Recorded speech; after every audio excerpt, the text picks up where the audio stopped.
ซึ่งเขาจะมาเริ่มพิสูจน์กันเลยเนาะซึ่งว่าในการพิสูจน์ของข้าพเจ้ามื้อนี้แม่นข้าพเจ้าจะเอาหูข้างหมู2อันหูข้างหมู2อันก็คือหูข้างหมูสีแดงและหูข้างหมูสีเขียวที่มีขนาดเท่ากันและเมื่อถ้าเอาหูข้างหมู2อันนี้ปีนร่วมกันมาประกอบเข้ากันแบบนี้เราจะเห็นได้ว่าหูข้างหมูดังกล่าวมันมีคือคล้ายคือกันกับหูซีเจข้างขนานดังนั้นข้าพเจ้าจะไม้ขางของมันใส่ก็คือขางใหญ่ทั้งเทิงของหูสีแดงนี้แมนข้าพเจ้าจะไม้ขางใหญ่ตัวนี้แมน A และขางน้อยทั้งลุมนี่แมนผืนทั้งลุมนี่แมน B ถ้าตัวนี้แมน B ตัวนี้ก็ต้องแมน B เส้นเดียวกันเพราะว่ามันผืนน้อยคือกันและตัวนี้แมน A ตัวนี้ก็ต้องแมน A เส้นเดียวกันซึ่งในการพิสูจน์ของข้าพเจ้าจะเริ่มจากการสอบหาเนื้อที่ของหูบ CJ ข้างขนานเพราะว่าเวลาเราเอา2อันประกอบกันมันจะเป็นหูบ CJ ข้างขนาน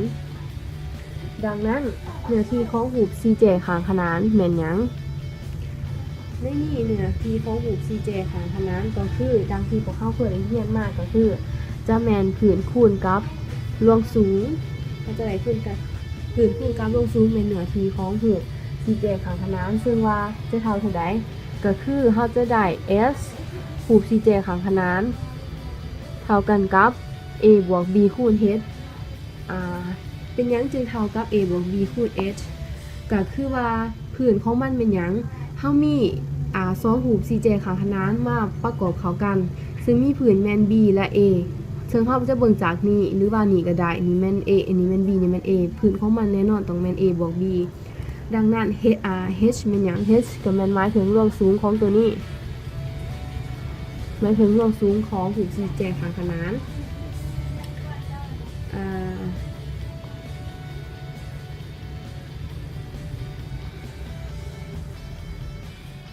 ดังนั้นเนื้อที่ของหูบ CJ ข้างขนานแม่นจะได้มาจากไสเนื้อที่ของหูบ CJ ข้างขนานก็จะได้มาจากหูบCAC หูข้างหมู2อันมาบวกกันจะเท่ากันกับหยังมันก็จะเท่ากันกับ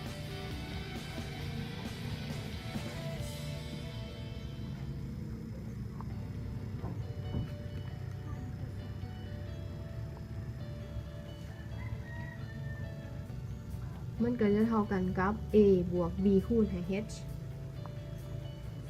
ก็คือเขาจะได้2เนื้อที่ของหูบ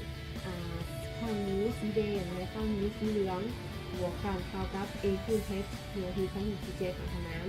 ดังนั้น2เนื้อที่ของหูบ CJ หูข้างนี้ที่มันเท่ากันมาบวกกันมันก็จะได้2เนื้อที่ของหูข้างหมู2เนื้อที่ของหูข้างหมูเท่ากันกับ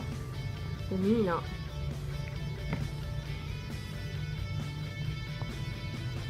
ดังนั้นเขาจะได้เนื้อที่ของหูข้างหมูเป็นหยังเนื้อที่ของหูข้างหมูก็จะเท่ากันกับ1/2 A บวก B คูณให้รวงสูงก็ย้อนว่าถ้าจะเอา2ตัวนี้ที่มันเป็นคูณกันกับเนื้อที่ของหูข้างหมูมาเท่ากันกับ